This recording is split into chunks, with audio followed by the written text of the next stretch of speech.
my son stood up his mom like she did years ago. I had my son with my then girlfriend just after high school. We got married at just 18 and 20. Christian parents. From the moment he was born, I loved him. But my ex thought otherwise. She'd blame him for ruining her life, leading her to mentally and verbally mistreat my boy up till we divorced.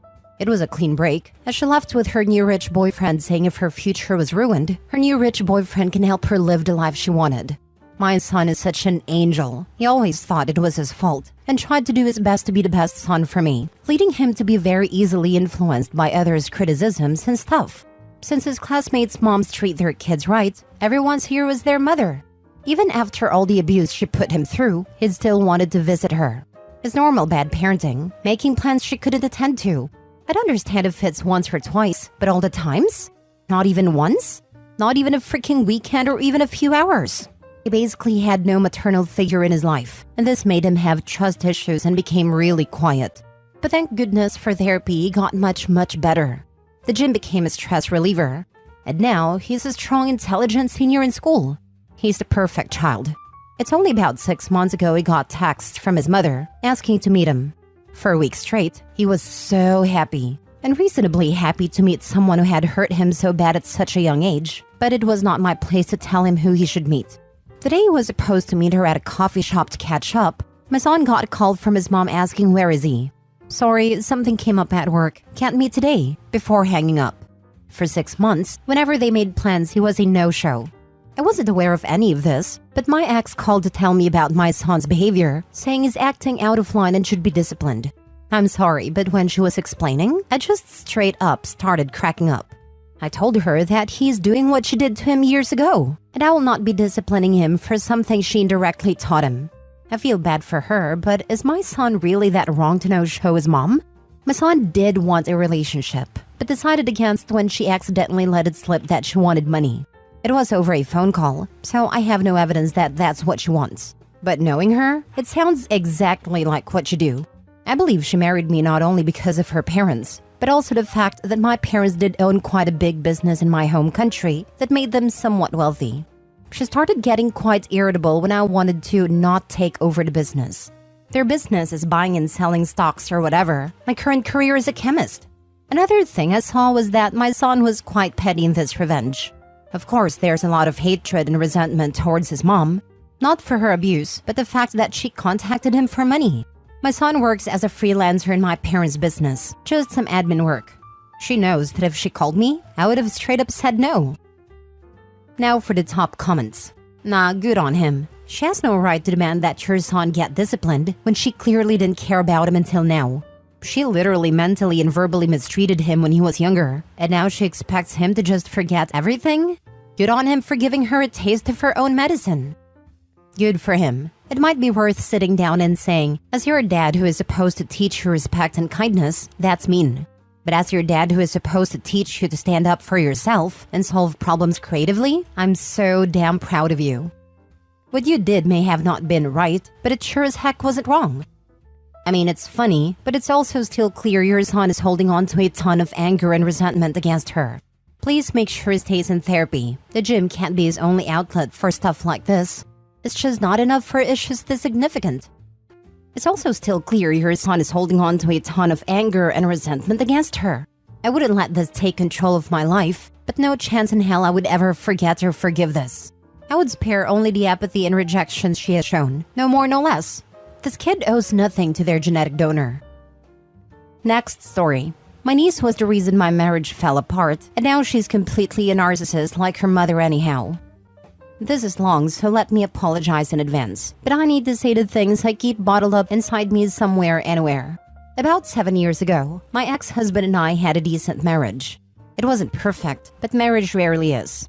Our kids were well-behaved. We both worked, and we had our kids in activities outside of school to keep them healthy and active.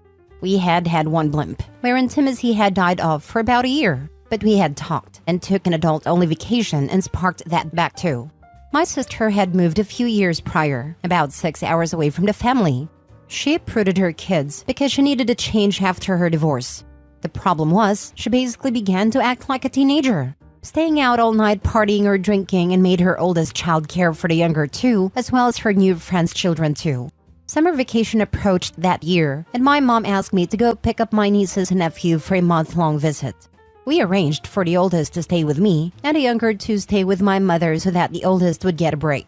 When I arrived to pick them up, my sister told me her oldest did not want to come, but she was forcing her to. For the first 2 weeks, my niece cried every day. I finally approached her and told her I was sorry she didn't want to be here, but she cried harder and told me she wasn't crying because she didn't want to be here. She was crying because she didn't want to go home. My husband and I spoke about her moving in with us at 18, but she told me if she returned home, she wouldn't live to see 18. He was very against taking her in. Not because he didn't love her, but because it was a financial burden to our family, and a fight with my family if we did.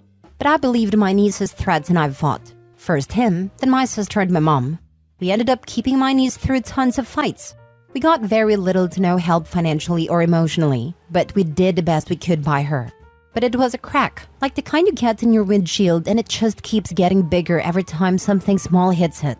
My niece got pregnant as a teen, just like her mother. The crack grew. My husband and I fought about money. The crack grew more.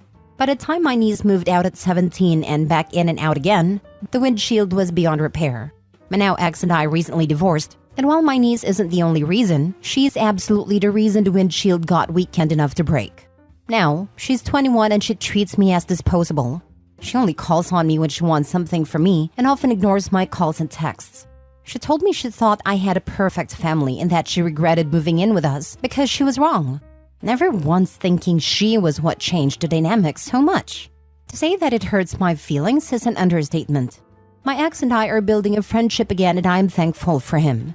My birthday just passed and not one member of my family acknowledged it, outside of my kids.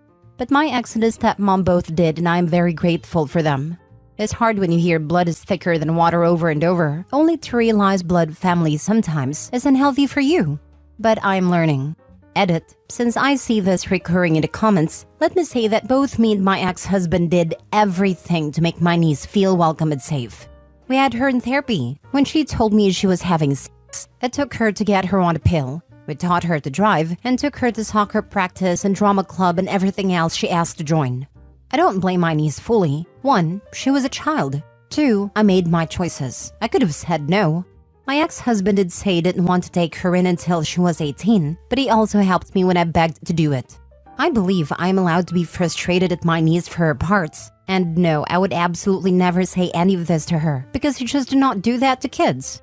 Thus, this rant post on Reddit is to get out some of my negative feelings. Trust me, I own my own faults, but that's a whole different post to make. Cut your niece off. Stop enabling her. She made her decisions. It's not your responsibility anymore at all. I would start by telling him that he was right. Thank you. I'm working on cutting out people part. My ex and I get along well now that divorce dust has settled, and I have apologized to him many times now for the decisions I have made and the things I've done. We may never be a couple again, but I believe we will always be friends, and that's pretty good too. Good for you and your ex, and for your kids for having mature parents. Like others have told you, both you and your ex need to free yourselves from the burden of helping your niece. Any responsibility you may have once had is gone now that she's an adult. You and your branch of the family don't need to deal with the poison of the other branch. On the flip side, if you had turned her niece away and niece did end up ending herself, your marriage would have been over as well, and you and your ex might not be friends. How are you gonna call them narcissistic when you legit made a whole situation about you? You forced your husband to take her in. Did you do any type of therapy with her? Or did you just take her in and go, damn, look at me, I'm such a good person? Therapy, sports, drama club, we taught her to drive and helped her every step of the way. We tried our best to treat her as our own, and that includes my ex-husband. While he didn't love the situation, he tried to be the best father figure to her he could be. You'd have to ask her if she felt resentment from him, because it's obvious that he didn't want to do this from the get-go. I also wouldn't be shocked if you spilled some of the rage you feel for her in this post into her daily life as well. In the end, you picked up a traumatized/abused child. It really shouldn't upset you that much that she ended the way that she has. Her early years weren't the best, and that stuff legit will affect your entire life. Especially to a point where you blame her for your marriage falling apart. Last story. My brother will never move out of my parents' house, and I seem to be the only one who sees why. I just have to vent this somewhere. I don't really have anyone to talk to about it who would understand, and I literally don't have time for therapy. I, 31 female, have a brother, 28 male, who lives in my parents' basement and will never leave. He hasn't had a steady job in years. He can't get a girl to date him, and of course he blames feminism for this. My mom literally cleans up after him. Like homeboy can't even be bothered to bring his dirty dishes to the kitchen. My mom goes to his room and gets them for him. She pays him to help her around the house. Both of my parents make endless excuses for him. And I really don't know why, because all he does is whine and complain and generally acts like a jerk to them. My parents claim that they raised my brother and I exactly the same. They claim to have been blindsided by my brother's basement-dwelling fate, but I call this exact scenario over 20 years ago. Growing up, my brother would get rewarded for doing the most simple tasks. My mother was never short of praise for anything my brother did. I remember he would get allowance money every weekend for doing hardly any chores. I, on the other hand, could hardly have a weekend to myself, plus without my mother scolding me for not doing something, not doing it well enough, not doing it long enough, etc. If it wasn't house chores, it was extracurricular activities, which I was doing to the point of exhaustion. No matter how much I did, it seemed like it just wasn't enough. The thing is, I really wasn't a bad kid in general. I never had any disciplinary issues in school, but as soon as I came home, you would have thought I was Satan himself from the number of restrictions put on me. My mom was constantly going through my things and she never did this with my brother. So on top of never having time for myself to just goof off and be a kid, I never had privacy. I started hiding my diary in a hole in the dry wall of my closet because my mom openly admitted to reading it. I became highly introverted and guarded, and I barely made any friends in school. My brother, it seemed, was given the free rein to do whatever he wanted whenever he wanted with no consequence. In hindsight, I think my parents were being sexist in how they raised us, but at the same time, I just thought my parents, especially my mom since she was our primary caregiver, were plain dumb to be always giving so much praise to my brother when he did so little to earn any of it. I really started to resent both my parents and my brother in middle school, and I was pretty open about my frustrations. Of course, they blamed hormones and teen angst, but at 31, those feelings haven't gone away. I've just gotten better at disguising them for the sake of protecting my parents' feelings. I started devising a plan to move out pretty early, even trying to run away a few times. There was a point where my parents were deflating my bike tires every weekend and hiding the pump. I managed to get out pretty much the minute I turned 18 and moved into my own apartment several states away. Because of the way I was raised, I can't stand having anyone control me or my life, and I'm very sensitive about who is in my space and for how long. In addition to living alone, most of my adult life, I've always been self-employed since moving out of my parents' house, so I had to hustle really hard to maintain this lifestyle. And yeah, that meant doing some morally questionable activities, but I don't regret it because I never had to move back in with my parents, and I've always been in control of myself. The only time I wasn't was when I was married to my abusive ex, and what really sealed the deal in leaving that guy was how much he reminded me of living with my parents. Nowadays, I'm working as a full-time freelance artist, and I actually get really high-end gigs and make pretty decent money. My parents have a bizarre relationship with my success. They seem to want to take credit for it in some ways, which I guess they should because it was how much I hated being around them and hated having someone telling me what to do that motivated me to choose this career path and get good at it. On the other hand though, they can't talk about any of my accomplishments with the rest of my family because it makes my brother wildly jealous. My brother, who I should mention does have time for therapy and supposedly goes, blames his inability to get out of the house on me. In my resentment of him while we were growing up, he says I traumatized him. My parents tell me that it's his trauma that I caused that has him unable to function in the world and move out of the house. And since I'm apparently the source of this trauma, anytime I'm at my parents' house, my brother makes a point to avoid me. The last time I was there, while I was hanging out with my mom, her phone was going off every second with a text from my brother complaining that I was there visiting. Everything I did while visiting my parents had to be carefully choreographed around my brother, and he still wouldn't stop complaining. I'm basically a second-class citizen in my parents' house every time I visit, because his needs must always come first. At this point, I don't even know what to tell my parents. It's obvious to everyone around them that they're enabling my brother to be a perpetual child, but my mom has a never-ending list of excuses for why she can't kick him out. And how he's just about to get into the field he's always wanted to be in. He just needs a little more time to get on his feet, blah blah blah. And of course, it's all my fault because I was the difficult child, and he wasn't. I feel like I've been sabotaged out of ever really having a loving and supportive family because they're too busy cuddling my brother. Anyways, thanks for reading my rant. I feel better now. Is your name Shannon, perchance? I have a pair of cousins just like you. Sister is incredibly hardworking. Graduated college early, got a master's, bought her own place at 31, has always had a minimum of 2 jobs. Her younger brother is 36, dropped out of school, never had a job or a girlfriend, and lives in his parents' cottage smoking weed all day. Yet, for some reason, every time you talk to them, it's Rob this and Rob that, and Rob starting his surfboard making business. He isn't. They've coddled him into being a bum, and acts like everyone doesn't know it. It's bizarre, and just once I'd like to interrupt one of their monologues about all the great stuff their son is up to, and tell them he's a freaking burnout bum, and anyone with eyes could see it.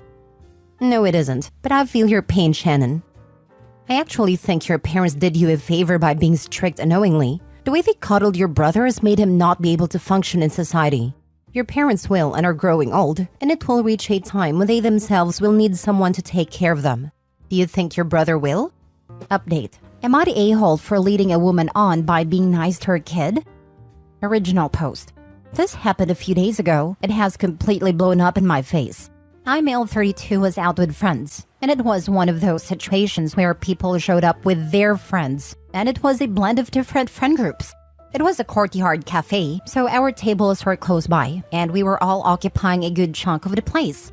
I don't make new friends easily, so I was just focusing on my coffee and talking to my friend Katya, female 35, when her friend Marie, female 30, joined our table with her colleague.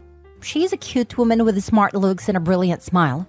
We started talking, and it was your usual what's your favorite kind of topic. We were discussing cartoons, movies, and books. Apparently, we are both dorks who hide our dorkiness really well. Then, something unique happened. We recognized that we had an audience.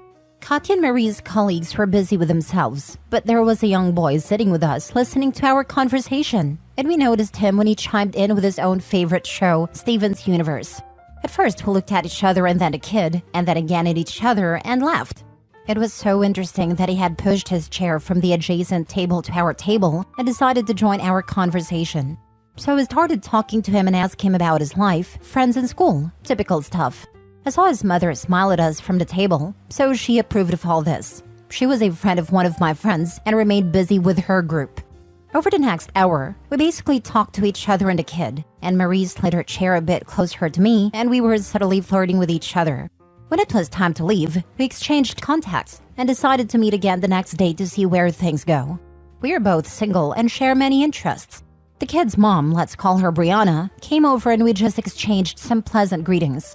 She described how great the kid was, and we all agreed. We all went our separate ways. I did give Marie a hug before leaving. The next day, I got a message from one of my friends saying how rude I was to Brianna, and that if I was not interested in her, I should not have gotten her hopes up. I was surprised because Brianna and I did not talk for more than 15 minutes, and I never showed any interest in her. I did not flirted, and I did not notice if she was flirting either. Not surprising, because that is one of my blind spots. I replied that I did not know what this was about, but I definitely did know such thing.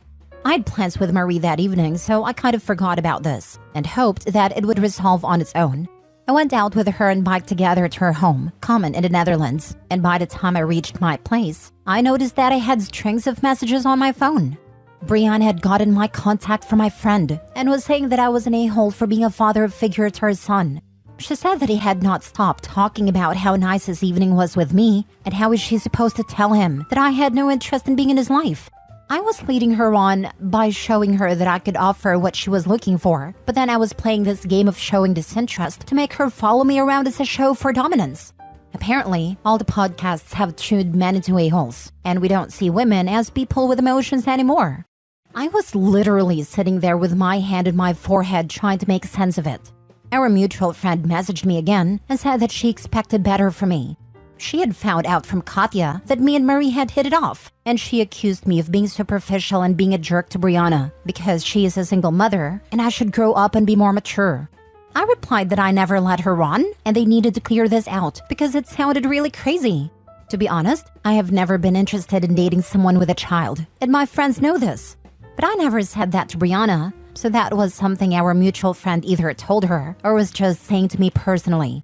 The next day, it blew up even more, with half of our friend group calling me a jerk for stringing Brianna around. I messaged Katya and asked her what the heck was going on, and she said that she was surprised too. I'd assumed that something happened after we left, and was under the impression that I asked Brianna out and rejected her. I told her that I asked Marie out, not Brianna. I am seriously thinking I have crossed some boundary here by talking to that kid that day, and probably his mom is freaking out because of it. Now for the top comments before reading the update. Not the a-hole. You were just nice to a kid. Doesn't mean you have to go marry his mom. Also, kinda sounds like mom is using the poor kid as a litmus test for dating. Friend group or not, I wouldn't really be okay with my kid just pulling a chair up to strangers and engaging in their conversation, because it's rude. And even if I did think that was okay, I wouldn't think that it automatically meant he was attempting to be a father figure of any kind. People in general aren't nasty and dismissive of kids, but especially not if they're part of an extended friend group. Is any man a kid smiles at a potential suitor? I think you may have dodged a bullet and may need to keep the people agreeing with her at arm's length. Not a litmus test, more like a bait. Throwing the kid out on a line and see what he catches. Not the a-hole. I think the mother was using her kid to get to you, and the plan failed, so she could be trying to guilt you into exchanging numbers by using her son, which is cummy. Sounds like it. OP needs to talk to some folks in person, find out what story's going around. He was obviously talking to Marie, and obviously Brianna's upset that OP was interested in Marie rather than herself. This is a really weird revenge mission for Brianna. The mutual friends being flying monkeys is the most disturbing part. If Brianna's crazy, that's fine, but mutual friends whipping up a mob is bad news. Discussing it in person is the best solution. Find out what story is going around. Brianna sounds unhinged, and I'd be interested to know exactly what she told his friend group, because it had to be more than, he was nice to my kid, and we chatted for 15 minutes between the hour plus he spent flirting with Marie. Let them know you and Marie were both nice to the kid, who invited himself into your conversation. That doesn't mean that Brianna can expect a threesome or a father for a child out of it. Definitely block Brianna. But if the friends don't remove their heads from Brianna's butt and offer you an apology, I start blocking and ignoring them too. I can just see this nut job with her eyes peeled, looking for potential daddies from any guy with a mile radius of her kid. Not the a-hole. Now for the update. Important background is that I am not Dutch. I'm an expat, and so is Brianna and Ellen. Marie's Dutch, and so is our friend Katya. Some good Dutch people commented and were surprised how this could happen in Netherlands. And they're right. Dutch people are one of the most straightforward people I have ever met. I asked Katya to find out exactly why people think that I led Brianna on, because she was also under that impression. She contacted a few people and got the whole story, and it is crazy AF. The whole thing started a few months ago and was the brainchild of Ellen. I was coming out of her relationship, and she wanted to hook me up with Brianna from the start. I, however, was not ready to jump in and was not very social for the first few months, so the chance never came. Brianna and I have shared talks before, but I was not paying attention, and she never registered in my brain. Ellen had hyped me up to Brianna for quite some time, and that is where the whole issue started. She had her convinced that we are very compatible and share similar interests. She was convinced that if we could just have a chance, we would immediately click. I have no idea why she thinks that, because we are definitely not alike in any way. Not to mention she knows that I don't want to date someone with the responsibility of a child. She just thought that I would rise up, because I am so good with kids. This brings us to the day we were all out and I met Marie. Katya too had similar designs, but she did not oversell me and just brought her along for a nice evening. All this time, Ellen and her group wanted to introduce Brianna to me, but the way I clicked with Marie, they knew they missed the bus. So they sent her kid to our table in hopes of derailing our conversation, because we cannot flirt if there is a kid sitting with us. It was another matter that ended up helping us even more, because his presence removed any first-time nervousness, and we went from verbal flirting to nonverbal. When Brianna came later, she hoped to use the kid as an icebreaker, and we had a chat about how cute kids can be and similar stuff. But I never asked for a number, and she left with Ellen not so happy. My hug to Marie pretty much ticked them off.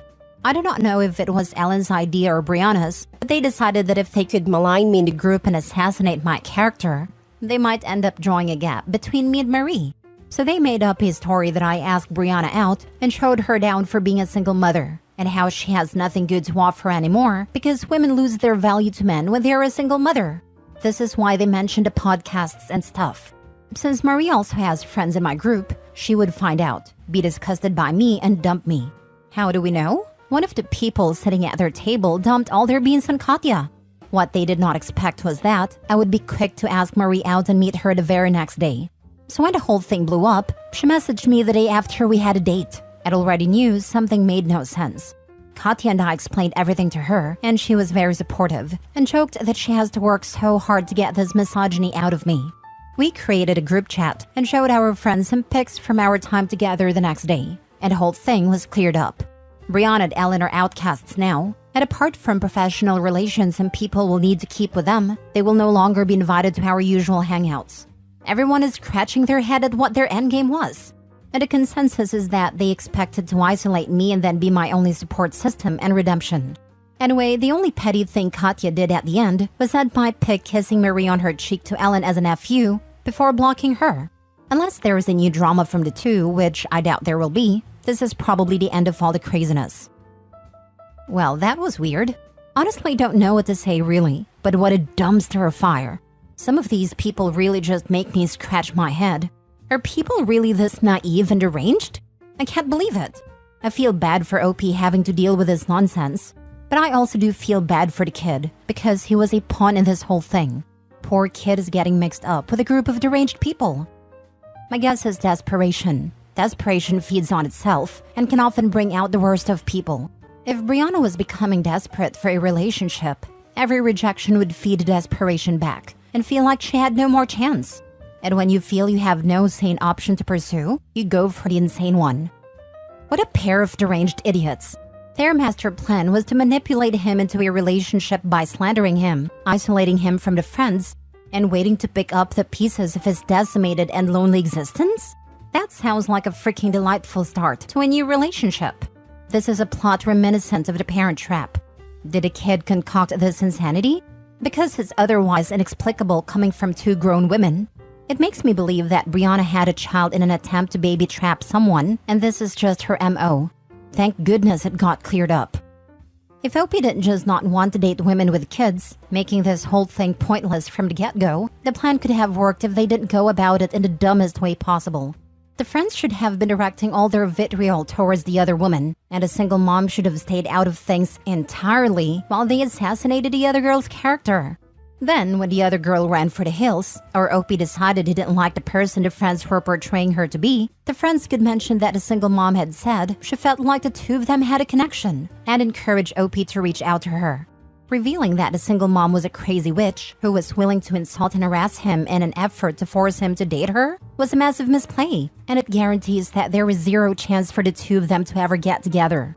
When you're trying to manipulate someone, you never lead with your massive red flags. Last story. Am I the a-hole for telling my husband he needs to draw clear lines with the mother of his child? My husband has a daughter from a previous relationship. For context, she's a 5-year-old. Prior to us getting married, my husband and his ex-girlfriend had what seemed like a well-oiled machine when it came to co-parenting their daughter. I've always said I wouldn't date men with children, and I don't have any children of my own yet because I didn't want that extra baggage. But to be honest, it was their co-parenting relationship that passed my mind at ease to become comfortable with the idea of becoming serious about him. I love my husband and his daughter dearly. However, her mother is slowly becoming a pain in my neck. Prior to me being in the picture, all expenses for their daughter have been split 50-50. There were no problems besides the little oddball expenses here and there that my husband had to cover 100%. Again, nothing major. It all started over the summer. My husband's ex-girlfriend wanted to go out of the country for a 2-week trip, and she asked my husband if he could pay for their daughter 100%. At first, he promised that he would, but then it dawned on him that she has been pulling this kind of stunt for a few months now, where all of a sudden she's unable to pay for her portion of their daughter's expenses. I then told her that he will pay for half, as they've both been doing for years. I don't think she was too happy with that, but they went on their trip in summer, and all seemed to be well. Until it was time for school. She told him that she will not be able to pay for half of their daughter's tuition as she's been doing, along with her portion of the household expenses for the home that she shares with her daughter, which essentially means that he is going to be expected to fill the gap. As a result of all that's happening, my husband said that now wouldn't be the best time for us to start our own family, as he would be stretched too thin financially. We have been talking about having a baby for the past few months, and we're about to start trying. Quite frankly, I'm mad that we have to put starting our family on hold due to his ex not being able to pull her weight financially. Am I the a-hole for telling him that he needs to draw clear lines, that his responsibility is his daughter alone and his ex needs to figure out her stuff and start pulling her financial weight again like she's been doing? Now for the comments. Not the a-hole. She suddenly can't pay for childcare expenses right after a 2-week international vacation? Ex-girlfriend has decided to try to squeeze as much money as she can get out of your husband. Pretty much. Guess she figures new wife will help foot the bills for her child now. Of course you're not the a-hole. Better nip this in the bud and make sure it is working before you get pregnant. Don't assume if she does it once or twice, it will be forever. Maybe you are correct in not wanting to marry someone with kids. Not the a-hole, but they need a formal agreement as to parenting and payment of expenses. If she can't afford the school the child has been going to, then the child can go to public school. He should not be paying for her vacations with mom. That is for mom to pay for, or she can leave the child home with him while she goes. This isn't a draw clear lines. It is get a formal agreement and hold her to it. If she can't pay her half of the home, then sell the home and she can figure out her place to live. This comment, not the a-hole. My stepson has bounced between our house and his mother's house a couple of times. On no occasion was either household responsible for paying for the other's vacations, household costs, etc. Child support is there to support the child in daily living needs. If the mother can't afford her house, she needs to downgrade or sell. If she can't afford her half of a school tuition, then the kid can go to public school, or a cheaper alternative that she can afford. If she can't afford a vacation out of her own pocket, then the kid stays with the other parent, or they make different plans that she can afford. Your husband is being taken advantage of, and she's pushing him for all he'll give. I had an ex, and his ex said she needed more child support because her and her boyfriend's rent went up. Of course, he agreed, and I was like, so if you get a new place and your rent goes up, does that mean you can give her less? It was more things like that. The relationship didn't last. Poor guy was such a pushover that he couldn't clearly see it, or he didn't want to.